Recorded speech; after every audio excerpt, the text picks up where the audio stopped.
Ciudad, vamos a dialogar el tema unos minutos con el titular, el director del CREVA, Gonzalo Semilla. ¿Cómo te va, Gonzalo? Un gusto. Alejandro te saluda. Bien, gracias. ¿Cómo andan ustedes? Ya, preocupado porque todo sigue para arriba, ¿no? Ah, Seguramente seguirá. Bueno, contanos cuáles son los resultados de Bahía y yo después te quiero bien, preguntar con lo que puede perfecto. pasar con la inflación también. Bien, bien, bien. Bueno, lo que nos arrojó a nosotros la medición de la inflación del mes de octubre fue un 3,7%, es decir, un aumento en el nivel general de precios de 3,7%. En el informe, ¿qué es lo que destacamos? Si es que se puede destacar algo, es que ha habido una desaceleración en el ritmo de crecimiento. Eso no significa que no hay inflación, porque bien lo estamos manifestando con un 3,7%, pero cuando decimos desaceleración es porque lo comparamos con el mes anterior, que fue septiembre, que habíamos tenido un techo, digamos, un nivel muy alto del 6%. Entonces, Claro. claramente, del 6% a tener un 3,7 hay una desaceleración. ¿Cuáles son No los podemos factores que olvidarnos. influyen, cuáles son los factores que influyen para que desacelere casi 2 puntos? No, te diría que básicamente que la gran devaluación que tuvimos en agosto, que fue a mitad del mes, fue impactada o impactó mucho más profundamente en lo que fue septiembre. ¿Por qué? Porque hubo un efecto arrastre, no alcanzó a impactar en todo el mes de agosto. Agosto venía relativamente tranquilo hasta la mitad de mes y sobre la segunda mitad donde intentaron reacomodar los precios y lo hicieron muy fuertemente primera semana de septiembre.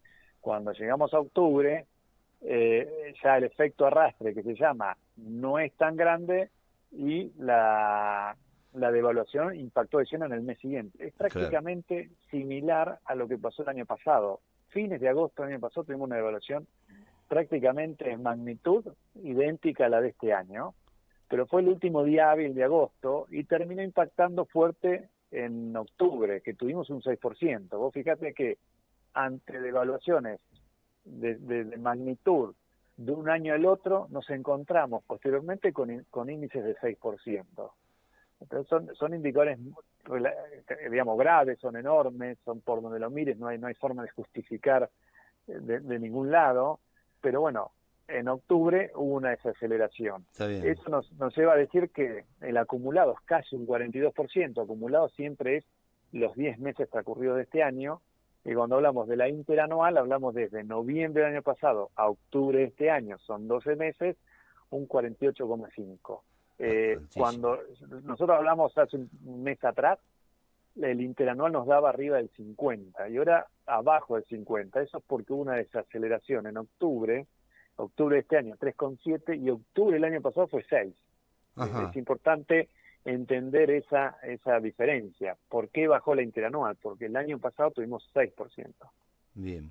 Y estos días hubo incrementos de todo también, ¿no? Es decir, ya los combustibles, que seguramente vuelvan a tener otro pico el mes que viene, empieza el traslado de algunos precios otra vez, lo anticiparon ya por temor a el pacto que quiere hacer Alberto Fernández Bueno, cuando suma, sí, ahí tenés, va a seguir sí, siendo alta la inflación, digo, ¿no? ahí tenés, ahí tenés dos variantes a analizar. Una es, bueno, había ciertos congelamientos como era el combustible que tenía 90 días y se vence ahora y ya lo levantaron y se dice que de acuerdo a los cálculos del sector hay un 20% de retraso y ya se implementó el primer día hábil de noviembre un 5, va a ocurrir lo mismo el mes que viene, posiblemente en enero, es decir, algo que estaba congelado y que se notaba que estaba congelado, ahora empieza a tener dinamismo y obviamente la nafta, el combustible, sabemos que donde se mueve impacta en general en la economía, porque es el transporte, porque después va el insumo, porque Claro, después, sí, sí. bueno, y tiene una Se especie de traslada a efecto los precios, derrame, claro.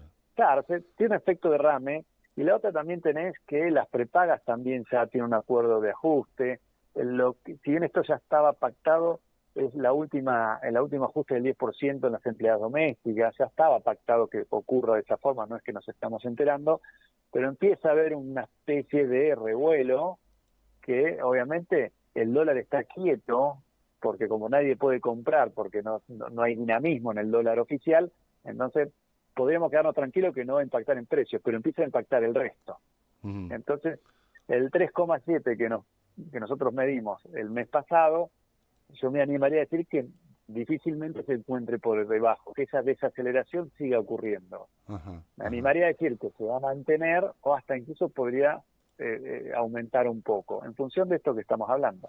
¿Y cómo tenemos que imaginar los primeros meses del año, ¿no? Teniendo en cuenta que, bueno, el cepo cambiario va a seguir, pero si no se consigue rápido ese acuerdo que busca Fernández, o aún consiguiéndolo, quizás se mantenga también alto el nivel de inflación.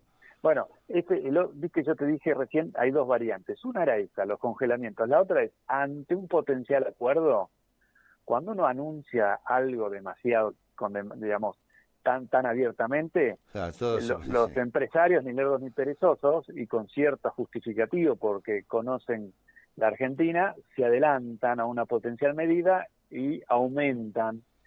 Porque digo, si en algún momento viene Alberto Fernández y el 10 de diciembre o a la semana siguiente dice, listo, acuerdo de precios, no se mueven más, el empresario va a estar en cierta forma como acorralado, no va a poder tocar sus precios. Entonces, Claro, ¿qué lo hace? Lo hace antes y en esta transición claro. lo hace. En general, estas transiciones trabajan, como estamos viendo, en forma conjunta, todos los equipos que están saliendo con todos los que están entrando, pero también son oportunidades de adelantarse a potenciales medidas. Entonces, Sí, siempre quedamos en el medio ya, nosotros.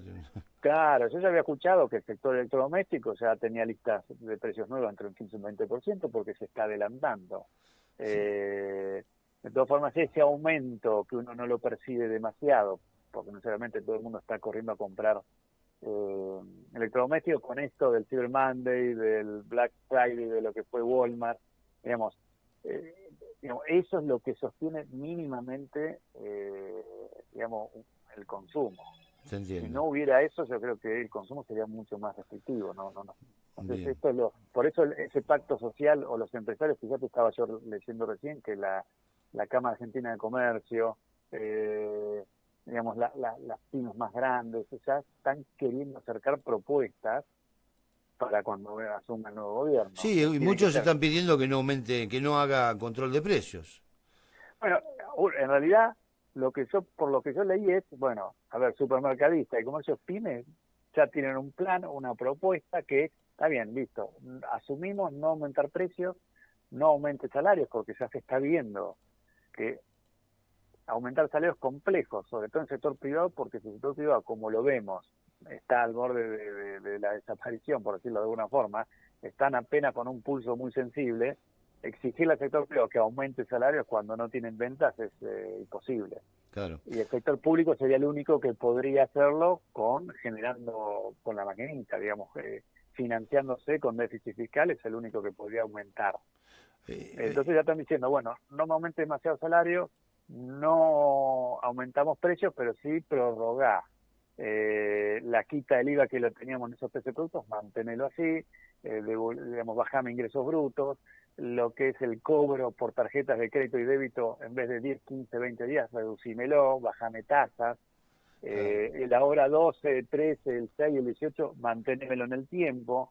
Digamos, hay un montón de propuestas que ojalá, a ver, a mi entender, se pudiera cerrar, porque realmente acá yo estoy leyendo ahora, son las pymes, son los supermercadistas, son jugueterías, indumentarias, hay muchos sectores que se están sumando, por ejemplo, el ahora 12, bueno, el ahora vestimenta, por decirlo de alguna forma, y que haya alicientes a ese sector a reflotarlo. Claro, está clarísimo el tema.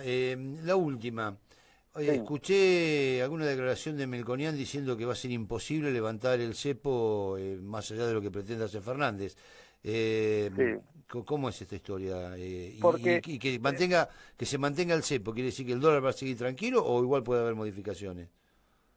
a ver, hay, digamos, lo que se decidió es de un cepo suave o soft a un cepo mucho más agresivo. Esto de los $200 por mes por home banking o $100 vía presencial, realmente es nada. 0 a 200 prácticamente era lo mismo. Dejaron Ajá. 200 como para que la gente no esté tan disgustada, pero prácticamente lo bajaron a que haya cero movimientos. Mientras esto se sostenga, el dólar no va a moverse. El que se puede mover es el blue. Es decir, la gente que Digamos, quiere el dólar atesorar. real hoy es el blue entonces. Bueno, el dólar real en realidad es el que está, es como el 1 a 1. Hoy el oficial es ese. El tema cuál es, que muchas transacciones comienzan a mirar al blue. Claro. ¿Y esas transacciones cuáles son? Y no son los que importan, porque los que importan no importan a 70 pesos. La importación viene por un dólar oficial regulado por el Banco Central, pero lo que es todo el sector inmobiliario, no hay regulación ahí. Entonces uno ya se empieza a despegar del oficial y iría al blue.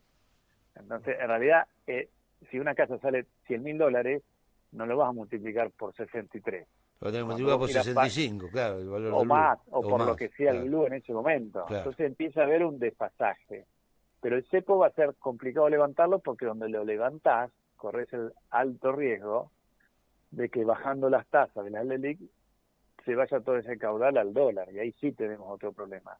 Entonces me parece que esta transición va a ser un poco más en el mediano plazo para calmar y que el argentino se olvide un poquito de lo que es el precio del dólar, etcétera, que nos mete tanto ruido en nuestras decisiones, y piensen un poco en la reactivación y cambiar la expectativa, porque en definitiva es la desconfianza y la poca expectativa positiva que tenemos nosotros. Claro, la incertidumbre que se genera a partir claro, de esta hay que bajar la incertidumbre y aumentar las expectativas de que de que no nos queda otra que todos juntos tenemos que ir en esta oportunidad para el mismo lado. Está clarísimo. Siempre va a haber gente que va a tratar de escaparse de esa expectativa, va a tratar de adelantarse, va a tratar de tener una ganancia más rápido que otro. Eso ocurre porque el mundo es así y el capitalismo es así, tratar de mejorar más que otro. Claro. Pero lo interesante es que haya un consenso en todos los sectores. Bien. Complejo de lograrlo, pero aparentemente uno lee en las noticias y en los canales de televisión y con colegas que el entrante, el gobierno entrante se está moviendo bastante. Incluso no solo él va a buscar, sino lo van a buscar. Como en este caso